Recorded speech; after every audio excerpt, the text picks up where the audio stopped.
Amis de la nature, bonjour. Je voudrais vous proposer aujourd'hui une autre solution pour lutter contre la cloque du pêcher. J'évoquais précédemment dans une autre vidéo un moyen de lutte contre la cloque du pêcher en accrochant dans l'arbre des paquets d'œufs, de coquilles d'œufs. C'est une solution qui fonctionne mais qui n'est souvent pas suffisante. Surtout dans les régions où il pleut beaucoup et les pêchers n'aiment pas beaucoup l'eau, et c'est de cette manière-là, entre autres, qu'ils chopent la cloque du pêcher. Donc la cloque du pêcher, je reviens vite fait dessus, c'est une maladie cryptogamique, donc qui est liée à la présence d'un champignon parasite qui va venir donc coloniser les feuilles du pêcher et qui va les faire tomber les unes après les autres, donc au détriment de la formation des fruits. Donc même si la maladie n'atteint pas directement le fruit, la pêche, elle affecte les feuilles, et donc moins il y a de feuilles et moins il y aura de nourriture pour les fruits. Donc aujourd'hui je voudrais vous parler d'une autre solution, c'est le macérat d'ail pour lutter contre la cloque du pêcher. Alors c'est très facile à faire et je vais vous expliquer comment on s'y prend. Alors la solution que je donne là, c'est pour faire 1 litre de solution qu'on diluera après pour utiliser en pulvérisation. Donc pour faire 1 litre de macérat d'ail, vous aurez besoin d'ail bio, donc pour 1 litre environ entre 7 et 10 gousses d'ail selon leur grosseur. Vous aurez besoin d'un presse-ail ou d'un pilon ou d'une fourchette et d'un ramequin. L'idée c'est d'écraser les gousses d'ail une fois épluchées pour la réduire en purée. Une bouteille, donc une bouteille en verre de préférence, hein, c'est toujours mieux que le plastique. Et puis de l'eau après que vous ajouterez, donc de préférence utiliser une eau pure, donc évitez surtout l'eau du robinet, voilà, qui est très mauvaise à bien des égards. Voilà comment vous y prenez. Alors vous allez éplucher soigneusement vos gousses d'ail et les débarrasser du germe central.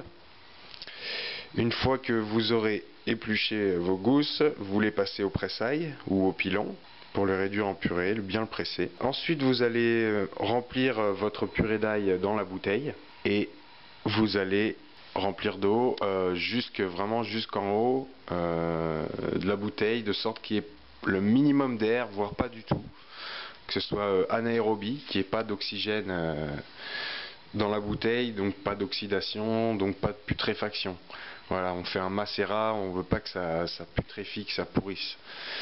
Voilà, donc, et une fois que vous avez rempli votre bouteille, et ben vous créez un petit vortex, vous la tournez sur elle-même, de sorte que ça se mélange à l'intérieur.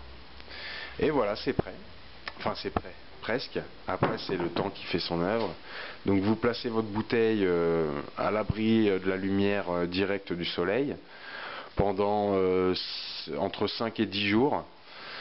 Et puis de temps en temps, tous les 2 jours ou aussi souvent que possible, vous recréez un petit vortex, là vous retournez votre bouteille et vous la remettez à reposer, donc toujours à l'abri de la lumière. Et donc au bout de entre 5 et 10 jours, hein, moi je fais en 7 jours, 7-8 jours en général. Donc c'est prêt. Donc vous pouvez le passer ensuite au chinois, à la passoire, quoi, pour le filtrer. Et vous obtenez donc une solution qu'il va falloir diluer pour ensuite la pulvériser sur l'arbre. Donc la dilution c'est 1 pour 10. Donc une proportion de macérat d'ail pour 10 proportions d'eau. Et ensuite donc vous remplissez votre pulvérisateur et vous pulvérisez sur l'arbre, partout, alors sur les feuilles, sur les branches, sur le tronc, parce qu'il peut y avoir des spores du champignon sur les branches et sur le tronc, donc vous en mettez partout, si vous pouvez aussi sous les feuilles, voilà. Et vous allez voir que très rapidement votre pêcher va faire tomber ces feuilles atteintes et que les nouvelles feuilles vont repousser saines.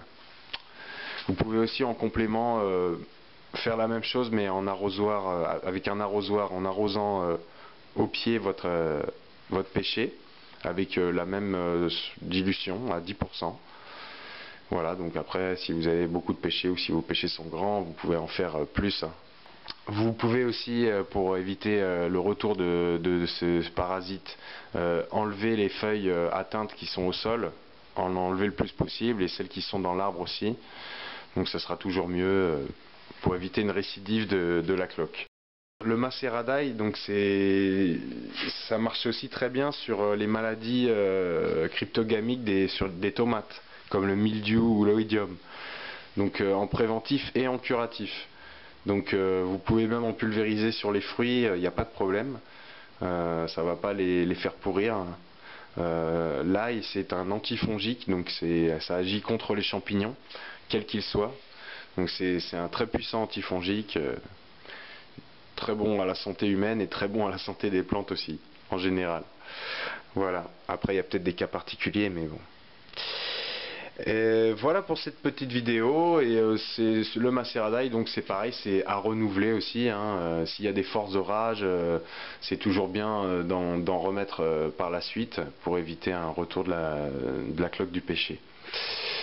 Eh bien, bonne préparation à vous et à très bientôt. Au revoir.